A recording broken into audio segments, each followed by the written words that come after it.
সম্মানিত দর্শকদের কাছে আন্তরিক অনুরোধ, ভিডিওটি বেশি বেশি করে শেয়ার করুন যাতে বিষয়টি সংশ্লিষ্ট প্রশাসন ও নতুন সরকারের নজরে আসে। আপনারা যে রাস্তাটি দেখতে পাচ্ছেন এটি পশ্চিম মেদিনীপুর জেলার কেশপুর থানার অন্তর্গত ১৫ নম্বর এনায়েতপুর গ্রাম পঞ্চায়েত এলাকার কুমারীবাজার থেকে বিশ্বনাথপুর যাওয়ার নদীবাঁধ সংলগ্ন ঢালাই রাস্তার একটি অংশ। এলাকাটি নূরকেতু গ্রাম। অত্যন্ত দুঃখের সঙ্গে বলতে হচ্ছে, তৎকালীন সময়ে রাস্তা নির্মাণের কাজে নিম্নমানের সামগ্রী ব্যবহার করার অভিযোগ দীর্ঘদিন ধরেই সেই সাধারণ মানুষের মধ্যে রয়েছে। এমনভাবে রাস্তা তৈরি করা হয়েছিল যে আজ সেই রাস্তা দিয়ে সাধারণ মানুষের চলাচল কষ্টকর হয়ে দাঁড়িয়েছে। বালি সিমেন্ট উঠে গিয়ে বড় বড় গুটি বেরিয়ে এসেছে, এমনকি খালি পায়ে হাঁটাও অনেক সময় অসম্ভব হয়ে পড়ছে। শুধু তাই নয়, নির্মাণের কিছুদিনের মধ্যেই রাস্তার মাঝখানের একটি অংশ ধসে যায়।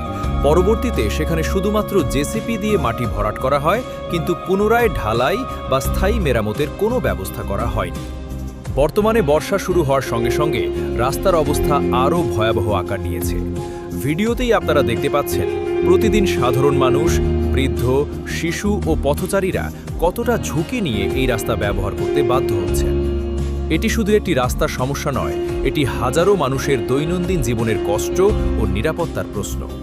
নতুন সরকারের কাছে বিনীত অনুরোধ, জনস্বার্থে যত দ্রুত সম্ভব এই রাস্তার স্থায়ী সংস্কারের ব্যবস্থা করা হোক।